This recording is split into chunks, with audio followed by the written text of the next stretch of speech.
the emergence of hustle culture, I think we're going to talk a little bit about how it is a little more voluntary now. But when it emerged during the Great Recession, it was not voluntary. And it was certainly not perceived as voluntary by the people who were living within it. Um, Pre-recession, the only people talking about hustle were in sales, or were working for multi-level marketing schemes. The idea that you would voluntarily want to work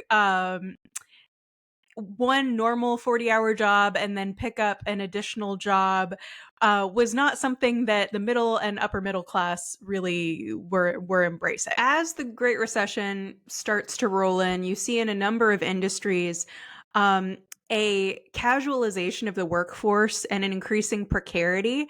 And it just so happens, kind of quote unquote, that some of those job losses are really concentrated in culture setting in industries like journalism, what we would now call content creation. So many more people are freelancing, meaning they do not have a regular employer and a regular paycheck. They are putting together, often by the article, their ability to live and eat and pay rent. And so they're working, the equivalent basically on this freelance basis of 6, 7, 8 jobs, right? Like they are out there doing the hustling, right? And Mhm. so their attitude towards it sort of becomes, this is normal now, right? Yes, it normalizes it.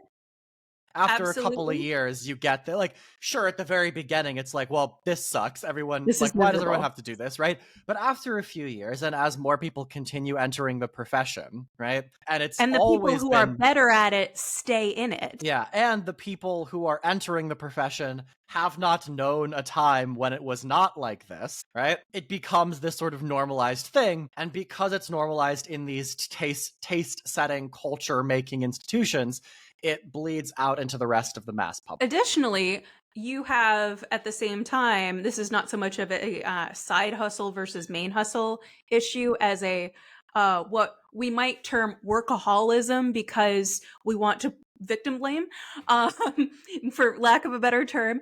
You have people who are seeing layoffs and cuts in their industry who are desperate to hang on to the job that they do have, and they lose any sense of work-life balance and any sense of the ability to set boundaries, because it is a buyer's market for labor. It is an employer's market for labor. So you don't tell your boss, I'm sorry, I can't actually work 60 hours this week. That's not going to Mhm. work for me.